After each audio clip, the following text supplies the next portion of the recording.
Welcome to Len Fenerman tonight.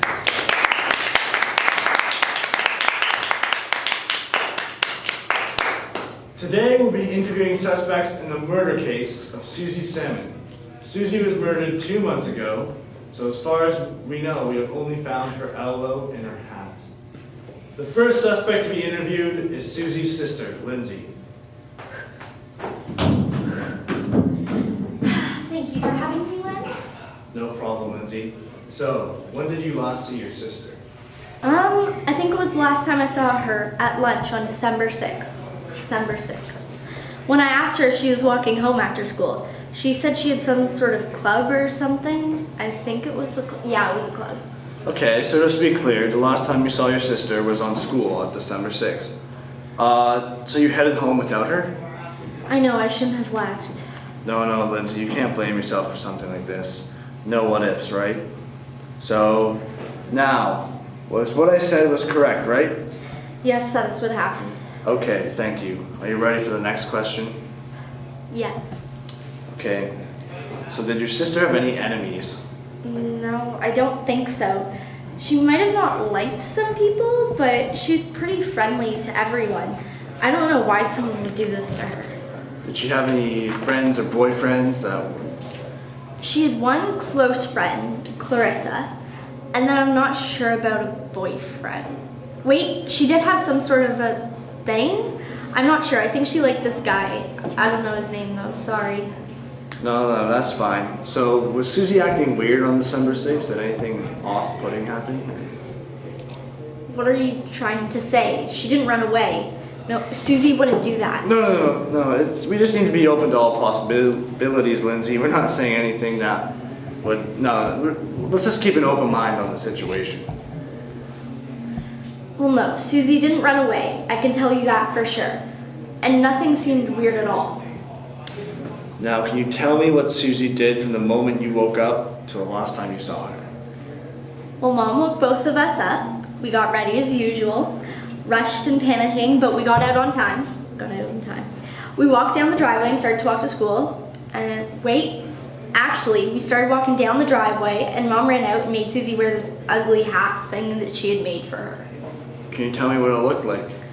It was colorful, had 2 strings coming down on each side, and a bell that Mom had added that like jingled from the top. Okay, yeah, that's fine. Continue. Where was it? Oh, right, okay. So we walked to school like normal, nothing weird. We just had a small talk, nothing important, and walked to school. When we got to school, we split up and went to our lockers, and we both went to class. Then at lunch, I saw her, so I asked her if she was walking, and she said no. So then after school, I left and walked home, and that's all I know. Okay, Lindsay, thank you so much for your help. I really do wish the best for you and your family. Next up, we have George Harvey, Susie's neighbor.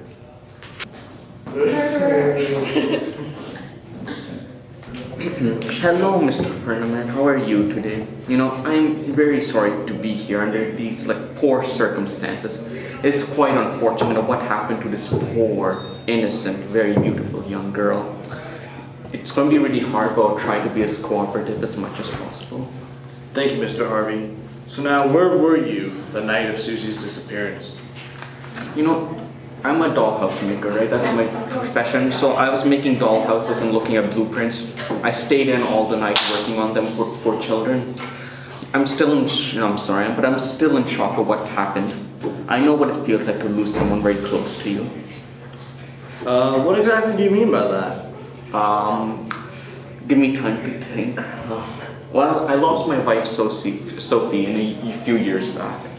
I'm very sorry for your loss, George. Thank you. Let's go back to the question. Okay, yes, of course. So tell me, I've been hearing this. How do you explain Jack's accusations towards you? Honestly, Mr. Salwin is just looking for someone else to blame.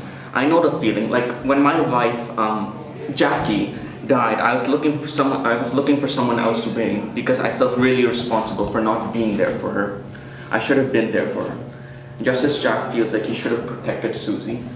Okay, but besides the, are there any clues that would make Jack think that you were guilty of Susie's death? None. Why would you even think like that? I don't understand. He has no evidence against me, neither do the police. You should know that. The police have done their job, and I'm not a suspect anymore. You know, that is it. I'm done. No, Mr. Harvey, we're not done. Yes, we are. Time for our next guest then. Let's have Abigail, Susie's mother.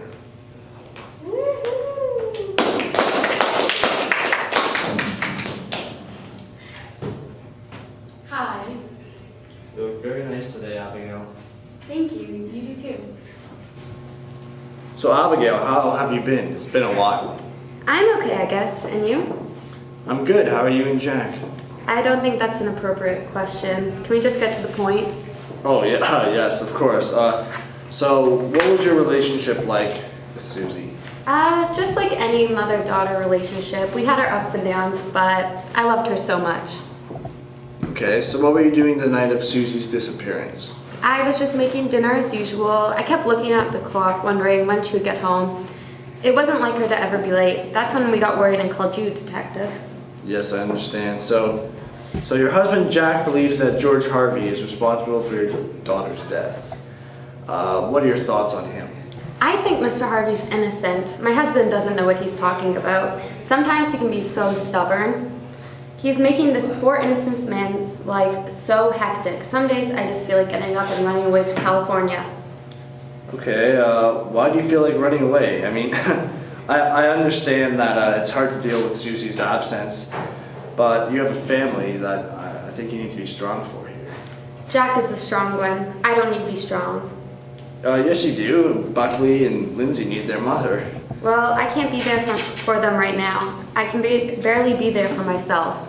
Is there anything I can do for you? You've done enough. All I can ask is you find Susie's killer. Yes, of course, the entire police force will try to do their best with that. So, do you have any last word for the viewers? If anyone has any information on Susie's disappearance, please contact authorities. Thank you for joining us tonight, Abigail. Next up, we have Ruth Connors, who's a schoolmate of Susie's who is deeply touched by her disappearance. So after the break, I will give her interview. Come on down.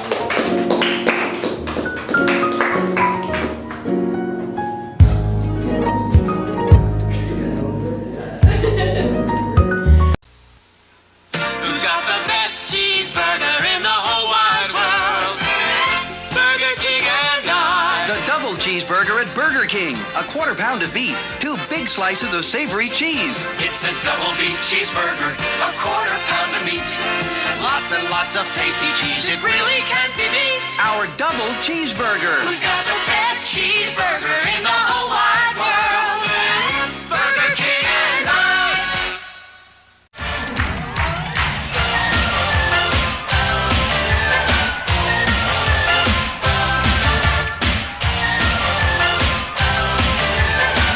America's best aerobic athlete.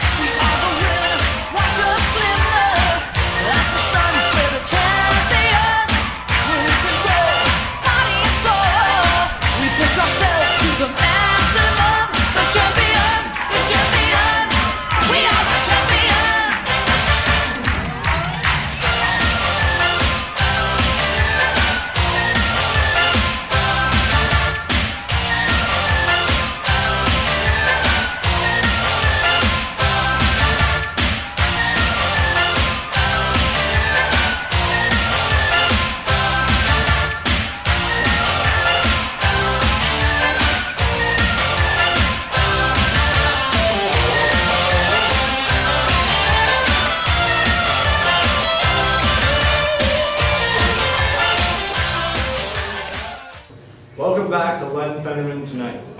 Tonight we solved the case of Susie Salmon, a 14-year-old girl who was murdered. Now we have Ruth. Hi, Len. Thanks for having me today. I'm excited to share my story of how I was touched by Susie. Thank you for being here today, and whenever you're ready. It was December 6th, and I was delayed at school. So why were you delayed?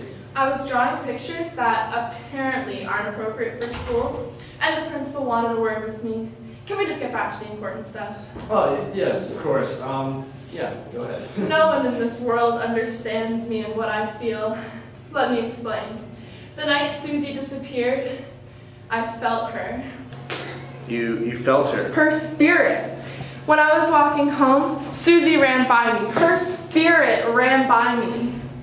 Ruth, you're not saying you see dead people, right? Yeah, but only dead women. Oh, okay.